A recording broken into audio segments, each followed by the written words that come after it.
देखिए, मुख्यमंत्री जी ने जो बयान दिया है उस पर वो आडिग उनको होना चाहिए, ठीक बात है। उत्तर प्रदेश के जो लोग सौहार्द के साथ और जो उत्तर प्रदेश में लॉ एंड ऑर्डर की जिम्मेदारी है, कानून व्यवस्था किसी भी, जो हमारे संविधान में जो अनुसूचियां हैं उसमें स्टेट लिस्ट का काम है। आप उत्तर प्रदेश की कानून व्यवस्था दुरुस्त करिए, लेकिन आप अपने इस तरह के अगर उन्मादी और उत्तेजक बयान जब जब सूबे का मुख्यमंत्री ही देगा तो नागरिक किस तरह की बात करेंगे। वो ये बयान में उनके जो दिखता है उसमें एक एक धर्म और एक पक्ष के खिलाफ जब आप काम करेंगे, आप इस उत्तर प्रदेश के लोगों को विकास की राह पर कब ले जाएंगे, जिनका पूरी संस्कृति। अभी एक हमारे साथी जिहाद की बात कर रहे थे, 1947 की उनको बात आ रही थी, और 30 जनवरी 1948 को पूज्य गांधी की किस जिहाद ने हत्या कर दी। रागी जी ये बताएंगे किस जिहाद ने हत्या कर दी? मुसलमान के जिहाद ने हत्या कर दी, ईसाई की हत्या कर दी, या आरएसएस के जिहाद ने हत्या कर दी? ये तो दुनिया जानती है। तो आप अपने अपने थोड़ा इतिहास के बारे में ठीक से जानिए। जिस आरएसएस का, जिस बीजेपी का कभी भी इस देश के संविधान के प्रति, बहुलतावादी संस्कृति के प्रति और सौहार्द के प्रति कभी प्रतिबद्धता ही नहीं रही, हमेशा हिंदू मुस्लिम हिंदू मुस्लिम हिंदू मुस्लिम। आपने अच्छा सवाल किया आपने कार्यक्रम के शुरुआत में कि लॉ एंड ऑर्डर की जिम्मेदारी किसकी है। वहां पत्थर आए तो क्यों आए? हम लोगों ने तो जो तस्वीरें दिखी कि लोग शांतिपूर्ण तरीके से अपनी प्रार्थनाएं कर रहे थे, और मैं इसी चैनल पर बैठ के अगर ये कहूं कि आई लव महादेव तो क्या बुराई है। मैं अगर इसी चैनल पर ये कहूं कि जटाटवी गलत जलद प्रवाह पावी तस्तले गले वलंब लंबितम भुजंग तुंग मालिकम डमट डमट डमट डम मन निनाद वट डमरमयम चकार चंड तांडव तनोतु ना शिवच, और मैं कह दूं कि I love Muhammad, I love God, तो इसमें बुराई क्या है? अगर कहीं इस तरह का कोई बात चल रही है तो कम से कम आप वहां आप एलआईयू होती है, आपके पास इंटेलिजेंस है, आप देखिए कि इस तरह की अगर वो कोई समाजवादी पार्टी के दफ्तर से इंटेलिजेंस एलआईयू और आपकी आईडी हाँ, राजेश चौधरी इसका जवाब देंगे। संगीत रागी जी लेकिन हाथ उठा रहे हैं। ठीक है, जल्दी से बोलिए। हुआ क्या कि ये देश पूरा देश गोदी मीडिया और पूरा देश पीएमओ की और बीजेपी की दरबारीगिरी से नहीं चलता है। ये देश संविधान के प्रति प्रतिबद्धता से चलता। सोनम वांगचुक जैसे शिक्षाविद को और एक क्लाइमेट एक्टिविस्ट को आप जेल में डालना चाहते हैं, और पूरे देश के जंगल काटने वाले को पूरा देश देना चाहते हैं, उसके चरणों में गिरवी रखना चाहते हैं उद्योगपतियों के। तो इस तरह से नहीं चलेगा। और ये देश इस देश का, इस मुल्क का ये मिजाज रहा है कि ये हमेशा मायूस और मजबूर लोगों के साथ खड़ा हुआ है। ये देश का मिजाज रहा, ये भारत का मिजाज रहा। ये किसी तानाशाह का कभी दरबारीगिरी नहीं करता। कुछ लोगों की मजबूरियां होंगी, लेकिन ये देश और इस देश के नागरिकों की प्रतिबद्धता। कौन कर रहा है दरबारीगिरी? कौन है तानाशाह? कौन है ये वो लोग तानाशाह हैं जो संवैधानिक कार्यों के बुलडोजर न्याय का प्रतीक है क्या इस देश में? आई लव बुलडोजर लिखा हुआ है, लखनऊ में आम लोगों ने लगवाया है। बुलडोजर न्याय का प्रतीक है। इस देश के सर्वोच्च न्यायालय ने बुलडोजर के प्रति क्या कहा? गलत है, हम हैरान है कि बुलडोजर को उत्तर प्रदेश। हाँ, लेकिन दंगाइयों की आरती तो उतारी नहीं जाएगी। योगी आदित्यनाथ ये बोलते हैं कि दंगाइयों की आरती तो नहीं उतारी जाएगी ना। योगी आदित्यनाथ जी इसी उत्तर प्रदेश और देश की सदन में रोए हैं, पूरा देश जानता है। ये देश जानता है। आपकी सरकार क्यों रोए हैं? योगी आदित्यनाथ जी से फिर आपके माध्यम से समाजवादी पार्टी की अपील होगी कि संविधान के प्रति और उत्तर प्रदेश के 25 करोड़ अरे लेकिन दंगाइयों से तो उसी तरह से निपटा जाएगा ना। छोटे छोटे इतने पत्थर आते कहाँ से हैं? आप यहाँ पर शिव स्तोत्रम सुना रहे थे। मैं ये सवाल पूछ रही हूँ, छोटे छोटे बच्चों के हाथों में पत्थर कौन पकड़ाता है? और फिर आकर उसको जस्टिफाई किया जाता है कि नहीं, एक खास समुदाय के हैं इसलिए सरकार यहाँ पर टारगेट कर रही है। ये सवाल है तो पूछा जाएगा ना, ये सवाल है पूछा जाएगा ना। छोटे बच्चों के, आप मुझे बताइए, नवरात्रि में कौन सा छोटा बच्चा होता है जिसके हाथों में पत्थर पकड़ाए जाते हैं? और दूसरे धर्म के लोगों पर या पुलिस वालों पर आप पत्थर फेंकिए, नहीं होता है ना। लेकिन देखने को मिलता है, संभल में देखा है हम सबने ऐसा। संभल में क्या हुआ था? कोर्ट के आदेश पर गए थे लोग सर्वे करने के लिए, वहां पर पत्थरबाजी हो गई। नुकसान किसको हुआ? मुस्लिम धर्म के लोगों का ही हुआ ना। 4 लोग मारे गए थे, किसका हुआ नुकसान? कौन है ये लोग जो भड़काने का काम करते हैं? और मौलाना तौकीर रजा का बयान सुनिए। पता नहीं इस आदमी को सरकार क्यों बर्दाश्त करी थी। कितने गिरे हुए बयान इस आदमी की ओर से दिए गए हैं। अब मैं राजेश चौधरी से पूछूंगी, लेकिन उसके पहले संगीत रागी जी आप अपना वो बयान दीजिए। मौलाना, मैं आ रही हूँ, एक एक टिप्पणी सबकी हो जाए। 10 सेकंड बोलिए, 10 सेकंड बोलिए। संगीत रागी जी बोलिएगा, फिर बोले। चित्रा देखिए, चित्रा जी मैं तीन बातें कहना चाहता हूँ। मैंने कहा गांधी जी और पटेल जी रो रहे होंगे। मैं नेहरू जी को जानबूझ करके नहीं कहा, शायद वो यही चाहते होंगे क्योंकि कभी नहीं किसी ने सोचा होगा कि भारत विभाजन के पश्चात फिर से वो वही चीजें भारत में होंगी जो भारत विभाजन से पहले था। भारत विभाजन से पहले जो मुसलमानों की मानसिकता थी, भारत विभाजन के पश्चात भी वही रहेगी। अरे तो ये भारत गांधी जी और विभाजन भी पटेल हो जी ने गया, भी नहीं सोचा ये होगा। 17% 18% से ज्यादा मुसलमान भी हैं इस देश में, क्या करेंगे संगीत रागी जी? अब तो हो गया ना, विभाजन हो गया, अब हिंदू मुसलमान रहते हैं, शांति बनाना प्राथमिकता होनी चाहिए ना। सुन लीजिए, सुन लीजिए, नहीं सुनिए, सुन लीजिए ना। पटेल जी इसलिए अफसोस कर रहे होंगे क्योंकि उन्होंने आरएसएस का बैन वापस ले लिया ना। आरएसएस पे जो पाबंदी लगी थी, अगर वो वापस ना लेते तो देश का आज ये हाल ना होता। सुन लीजिए, दूसरी बात पर बैठ करके ये बोलने की आजादी ना। दूसरी बात, भारत का मुसलमान देश की आजादी के लिए नहीं लड़ा था, ये मुल्ले कटमुल्ले पाकिस्तान के लिए लड़े थे और 9.4% किस तरह के लोगों को आपने ऐसे लोगों को टीवी पर बुलाया, यहाँ से हमारे अब्बा की औकात नहीं है मुसलमानों को कटमुल्ला बोलने की।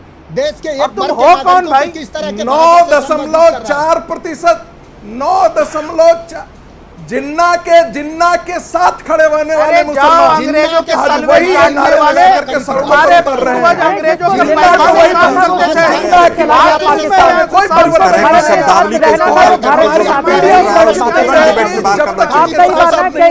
भाषा बोल जाते हैं, बहुत मुश्किल होता है संभालना।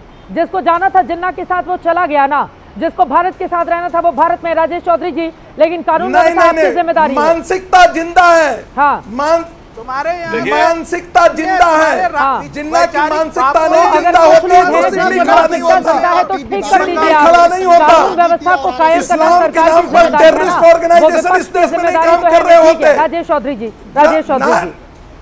शांति कैसे आएगी? वो कह रहे हैं कि अगर भड़काऊ बयान खुद सीएम की ओर से दिया जाएगा तो मुस्लिम समुदाय के भीतर विश्वास बहाली, भरोसा आप कैसे पैदा करेंगे? तभी तो उधर से कहा जाता है ना कि भेदभाव होता है यूपी में हमारे साथ। चित्रा जी, आई लव मोहम्मद के इन्होंने पोस्टर लगाए, हमें कोई आपत्ति नहीं है, आप आई लव मोहम्मद के पोस्टर लगाइए। ढाबा खोलेंगे तो पंडित ढाबा लिखेंगे, अपनी दुकानों पे भी लिख दो ना, जो आपके प्रतिष्ठान है सब जगह आई लव मोहम्मद लिख दो। आपको आपकी हैसियत मालूम पड़ जाएगी कितना लोग आपके आई लव को मोहम्मद को पसंद करते हैं। आप अपने दुकानों पर, प्रतिष्ठानों पर जो काम करते हैं सब जगह स्पीकर लगा दो। हम तो चाहते हैं आप आई लव मोहम्मद करो और लिख दो उन दुकानों पर। क्यों पंडित जी के नाम से ढाबा खोलते हो? क्यों विष्णु जी के नाम से दुकान खोलने का काम करते हो? आपकी क्रेडिबिलिटी की कमी। और रही बात इनको आई लव मोहम्मद करने की, तो आप करिए, मैं नहीं मानता। मैं आपके चैनल पे बैठ कर मैं नहीं मानता अपने आराध्य के अलावा किसी दूसरे को। मेरा तो आई लव हनुमान है, आई लव कृष्णा है, I love Shankar ji, I love Mahakal है। तो दूसरे को क्यों प्रभावित करना चाहते हो? क्यों आप दूसरे को थ्रेट कर रहे हो? आई लव मोहब्बत के नाम से दंगा कराना चाहते हो, केवल दंगा भड़काना चाहते हो। और आपने वो नारे भी सुने होंगे, गुस्ताखी की एक सजा सर तन से जुदा, सर तन से जुदा कौन कहता है? एक भी ये मुल्ले जितने भी बहस कर रहे हैं ये निकल के आते हैं कभी उसके खिलाफ, किसी के खिलाफ कार्रवाई की मांग करते हैं? समाजवादी पार्टी के प्रवक्ता बहुत बोल रहे हैं, इन्होंने कभी कहा कि सर तन से जुदा वालों को गिरफ्तार करिए, कभी नहीं कहेंगे। शोएब जमई जी, इन्होंने तमाम बातें कही, लेकिन एक बात से सिर्फ इत्तेफाक रखते हुए, ये जो आई लव मोहम्मद वाली या प्राउड मुसलमान वाली बात है, ये जब दुकानों पर नेम प्लेट लिखे जाते हैं हिंदू नामों से, तब आप लोग आ जाते हैं विरोध करने के लिए। यहाँ पर क्यों, हमारा देश सेकुलर है, हमारे संविधान में ये लिखा हुआ है। और आज जब ये बातें हो रही हैं तो फिर आप लोग यहाँ पर पाठ पढ़ा रहे हैं कि इस्लाम को खतरे में डाला जा रहा है। शोएब जमई जी, क्या गलत कहा उन्होंने? हर जगह एक रंग होना चाहिए ना फिर तो। दुनिया की कोई ऐसा कानून नहीं है कि अपने आराध्य के प्रति मोहब्बत का इजहार करने पर कोई हथकड़ी पहना दिया जाए या गिरफ्तारी। ये काम कानपुर से शुरू हुआ। बड़े वफात के दिन जो है कुछ नौजवानों ने आई लव मोहम्मद, दुनिया का ऐसा अरे सुनिए भाई, कोई थोप नहीं रहा है। मोहम्मद साहब ने दंगा करने के लिए कहा था। अरे शांति रखिए, अरे भाई शांत रहो, हमारे ऊपर कोई थोप थोड़ी रहा है। एकत्रित होंगे और लोगों की दुकानें जलाने का काम करेंगे, पुलिस फोर्स बोल रहे थे तो हम नहीं बोल रहे। आपका समय चला जाएगा, प्लीज सुन लीजिए, आपने सवाल खड़े किए, उनका जवाब सुनिए। बोलिए। सुनिए, देखिए, ये कानपुर से शुरू हुआ था जब नौजवानों ने ये किया, और उस पे किसी धर्म का कोई नीचा दिखाना मकसद नहीं है। भाई जेन जी है, आज के यंग जनरेशन है, सोशल मीडिया पे ट्रेंड चलता है, उन्होंने अपनी यहाँ से, जैसे स्टेडियम में आई लव इंडिया हम लिखते हैं, बहुत सारी चीज़ें आई लव कानपुर होता है, कई जगह लिखा हुआ था, उन्होंने एक पोस्टर लगाया, उस पर महज जो है FIR दर्ज हो जाना, ये चेन रिएक्शन इनिशिएट करता है कि आप किस मानसिकता के साथ, किस कुंठित मानसिकता के साथ आप काम कर रहे हैं। भारत का संविधान आर्टिकल 45 हमें इस बात की आजादी देता है, जहाँ लिखा हुआ है इस बात की आजादी वहाँ देता पर है एक कि हम बॉल लग जाने से धार्मिक हिंदू धर्म की भावनाएं नहीं आहत होती। शोएब जमई जी, नहीं, अगर आप पोस्टर लगा रहे हैं, मेरी बात सुनिए शोएब जमई जी, आप ये गलत बात लेकर जा रहे हैं ना, आप गलत जगह लेकर जा रहे हैं शोएब जमई जी। बिल्कुल मुद्दे को डाइवर्ट नहीं कर रही हूँ मैं, आपसे सवाल पूछ रही हूँ कि अगर मोहम्मद साहब को लेकर आप लोगों की ये भावना है, बिल्कुल मेरी पूरी बिल्कुल भावनाएं हैं मेरी, हर धर्म को अपना पालन करने की हर व्यक्ति को इजाजत है। शोएब जमई जी, हमने बरेली में देखा है, वो खबर आई हमारे न्यूज रूम में, एक छोटी सी बॉल लग गई पोस्टर पर, उसके बाद वहां पर भीड़ इकट्ठा हो गई, दंगे जैसे हालात बन गए। आई लव इंडिया जहां लिखा होता है वहां पर बॉल फेंक देने से हालात नहीं बनते हैं देश के, ऐसे जय माता जी लिखा होता है, बॉल फेंक देने से हालात नहीं बनते हैं।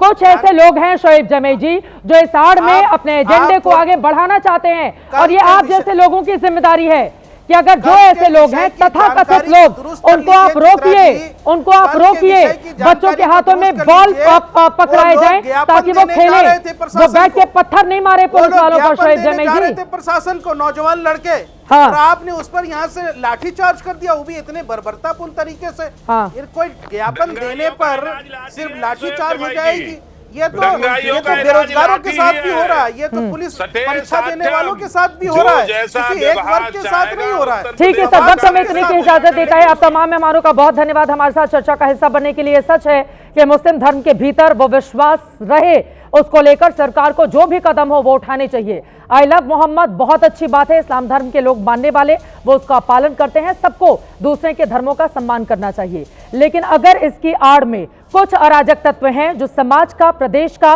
देश का माहौल बिगाड़ना चाहते हैं, तो दंगाइयों से दंगाइयों जैसा सुलूक भी होना ही चाहिए। देश में शांति और व्यवस्था कायम रहे, ये जितनी सरकार की जिम्मेदारी है उतनी उससे जुड़े हुए नेताओं की और इस समाज में रहने वाले लोगों की भी। इसी के साथ महादंगल में अभी के लिए बस इतना ही।